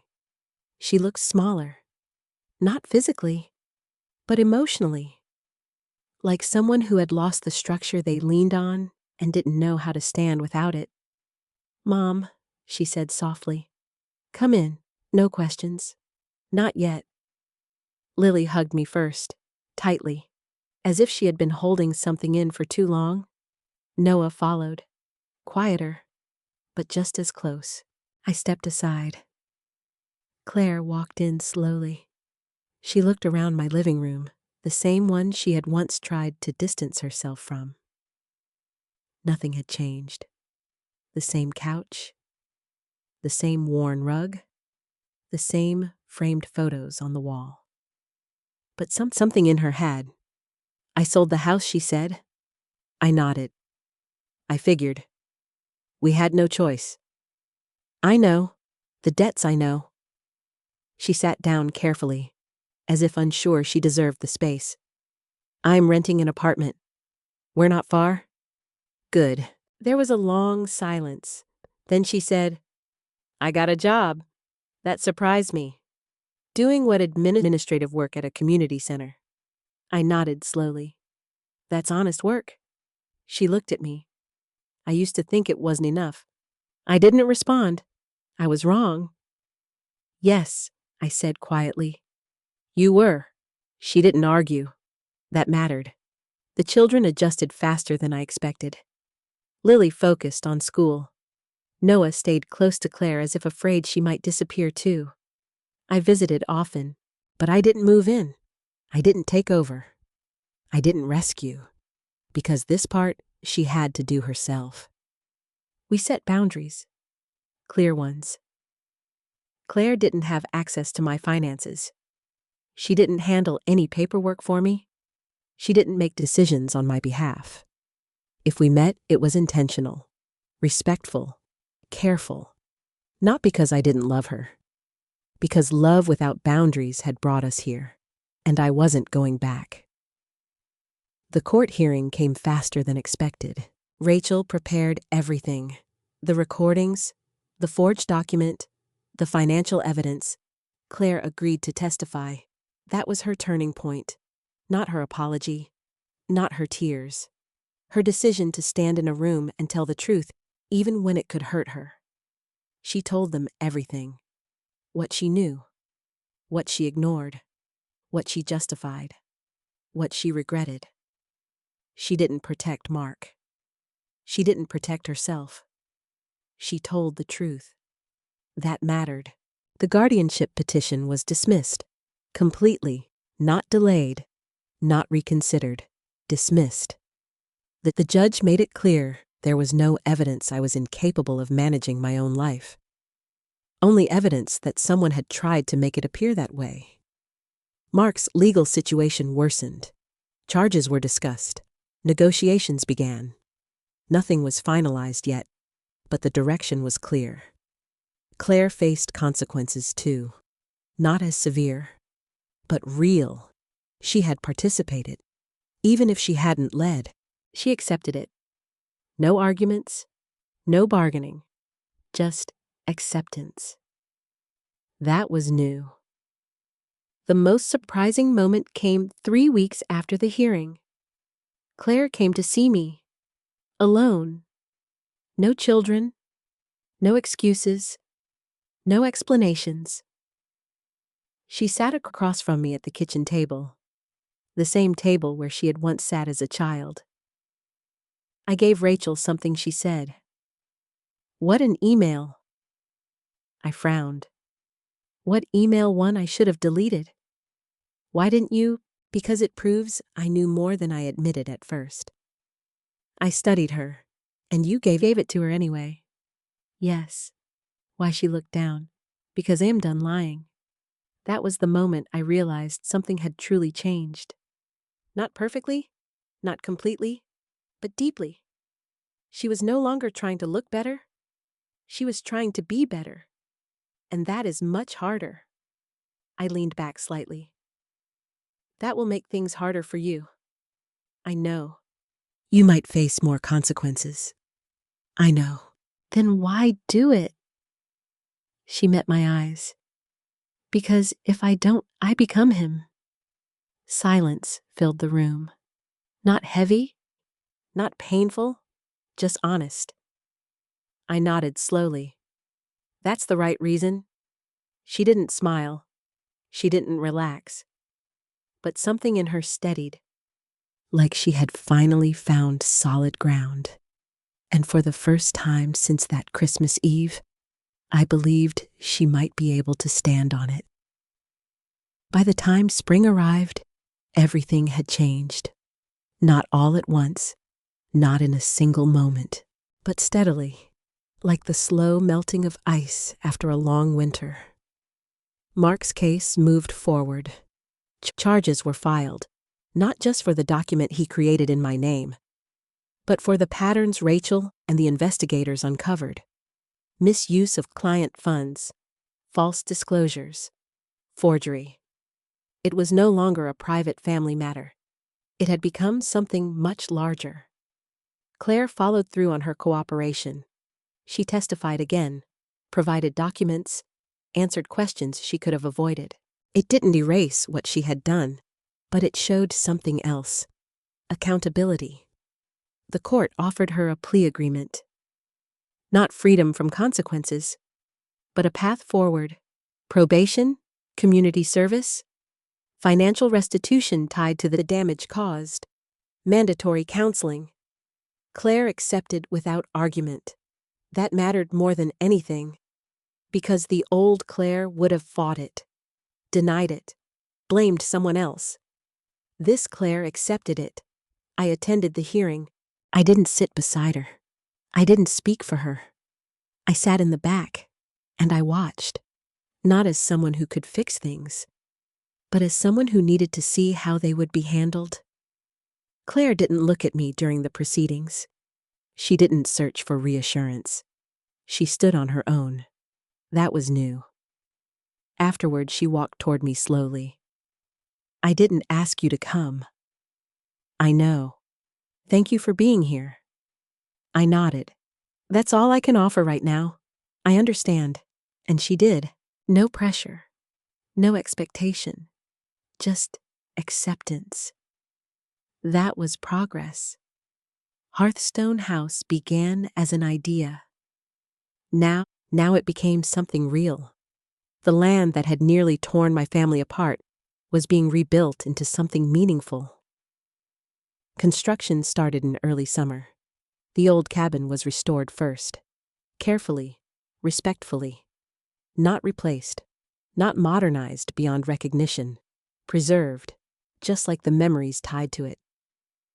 Thomas kept his word. His company offered expertise, not control. Rachel handled the legal structure. The conservation trust was finalized. The land was protected. No one, not family, not investors, could sell it, divide it, or exploit it. That mattered more than money. Programs began to take shape. Short-term retreats for women who had lost spouses, workshops for those rebuilding after financial hardship, legal guidance for older women facing exploitation. I didn't want it to feel like charity. I wanted it to feel like dignity. Claire asked again about volunteering. The first time I said no. The second time I said no. Not because I didn't see her trying, but because I needed to know she wasn't trying for the wrong reasons. Time passed. She didn't ask again. That told me something. She wasn't chasing approval. She was doing the work. I heard about her from others. From the community center. From Lily. From Noah. She stays late, Lily told me once. She helps people who don't even thank her. That's not why she's doing it. I know, Lily said. That's what's different. Noah changed too. The guilt he carried after repeating his father's words was heavy. Too heavy for a 12-year-old. Therapy helped. Time helped. Honesty helped. One afternoon, he sat beside me on the porch. "I didn't mean to hurt you," he said. "I know. I thought I was helping." "You were doing what you were told." He looked at his hands. "I should have known." "No," I said gently. "You shouldn't have." He looked up. "You're not mad? I was never mad at you." He nodded slowly. That was enough. Lily prepared for college. She chose social work, not business, not finance. Social work. "I want to help people like you," she told me. I smiled. "Help people like you," I corrected. She laughed softly. Maybe both. That felt right. One evening, close to Christmas again, I received a letter.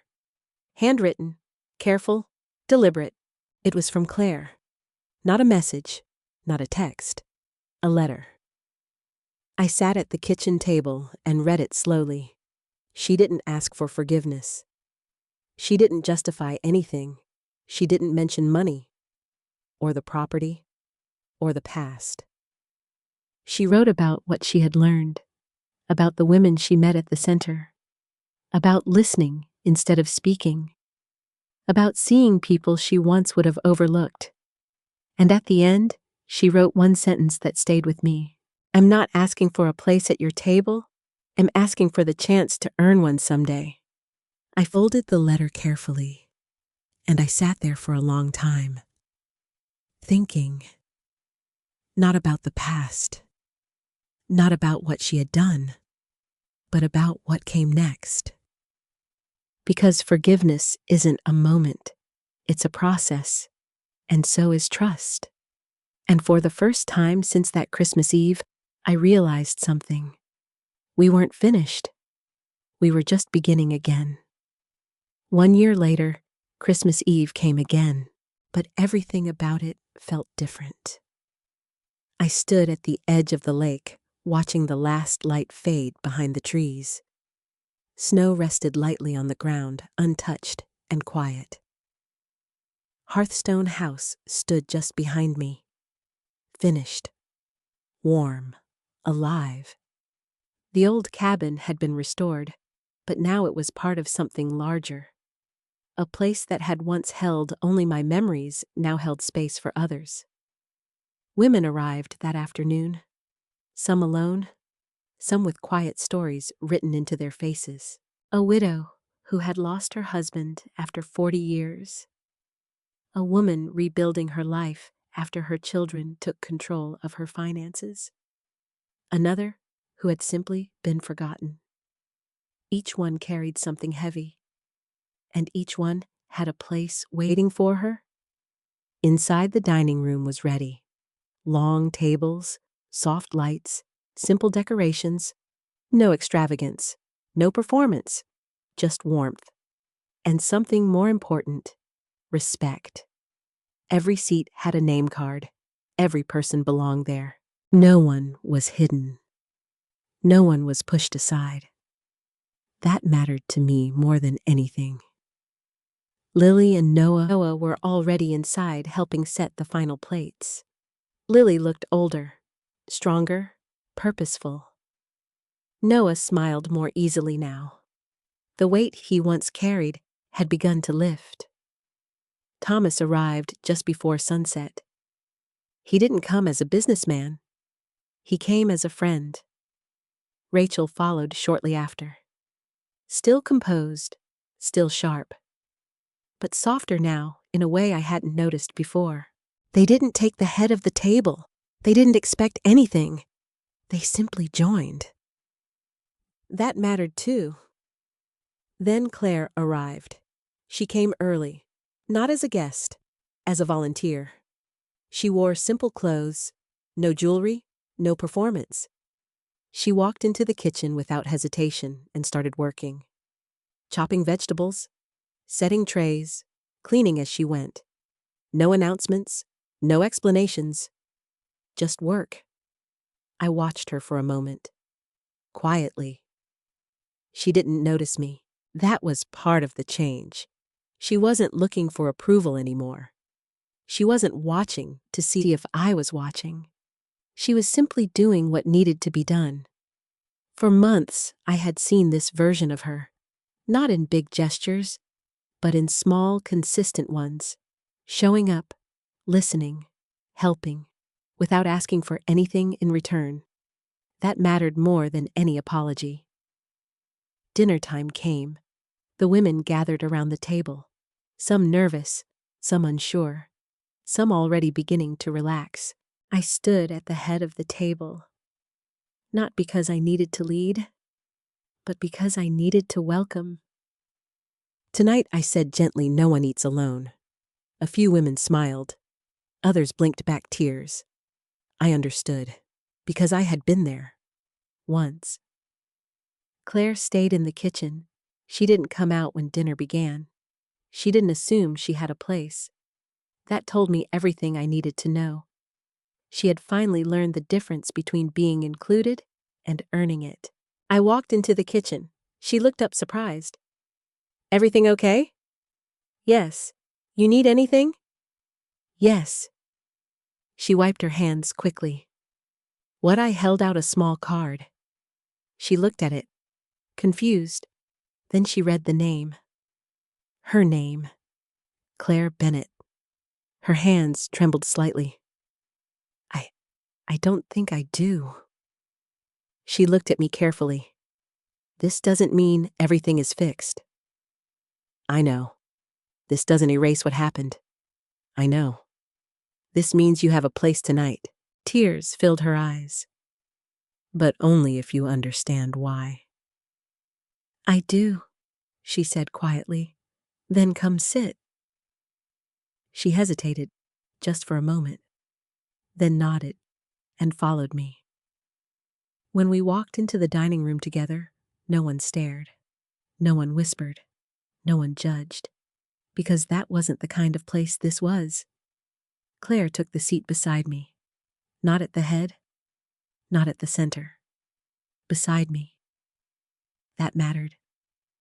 Lily brought out the dessert, my mother's recipe, the same one I had carried into Claire's house a year ago, the same one I had been asked to serve before being sent away. Now it was shared, at a table where no one was excluded. I looked around the room, at the women, at the children, at Thomas, at Rachel, at Claire, and I understood something clearly. That night a year ago was never really about the kitchen. It was about dignity, about being seen, about being respected. Thomas didn't save me. He didn't need to. He simply revealed the truth. What I did with that truth changed everything. I didn't lose my place at the table. I built a new one, and this one no one could take away. After everything that happened, I spent a long time asking myself one simple question: what truly gives a person their place at the table? For many years, I believed it was love alone. I believed that if you gave enough, sacrificed enough, stayed long enough, people would see your worth. But that isn't always true. Sometimes people forget. Sometimes they become so focused on appearances, status, and approval that they lose sight of what really matters. And sometimes the people you love most are the ones who hurt you the deepest. What I learned is this: love without boundaries is not strength, it's surrender. Respect is not something you beg for, it's something you require. And dignity is not something others give you, it's something you protect for yourself. What happened to me could happen to anyone, not always in the same dramatic way, but in smaller, quieter ways. Being dismissed, being spoken over, being treated as less important, being made to feel like you don't belong anymore. And when that happens, you have a choice. You can shrink, or you can stand. Standing doesn't mean fighting everyone. It means refusing to disappear. It means saying, I am still here, and I matter. I also learned something about forgiveness. Forgiveness is not forgetting. It's not pretending nothing happened. And it's not giving someone immediate access back into your life. Forgiveness is a process, one that requires truth, accountability, and time. Claire didn't earn her place back with words. She earned it with actions, with honesty, with consistency. And even then, trust didn't return all at once. It returned slowly, piece by piece, choice by choice. And maybe that's the most important lesson of all. People can change, but only when they stop running from the truth. So now, I want to ask you something. If you were in my place, what would you have done? Would you have left that house the moment your daughter asked you to eat in the kitchen? Or would you have stayed and uncovered the truth? And one more question. Could you forgive Claire? Not immediately, not easily, but eventually I would truly like to hear your thoughts. Tell me in the comments where you're watching from and what time it is where you are right now. Your stories matter too. And if this story touched you in any way, if it reminded you of your own life, your own struggles, or your own strength, please take a moment to like this video and subscribe, because there are so many more stories like this to share. Stories about family, about betrayal, about truth, and about finding your way back to yourself, no matter how far you've been pushed away.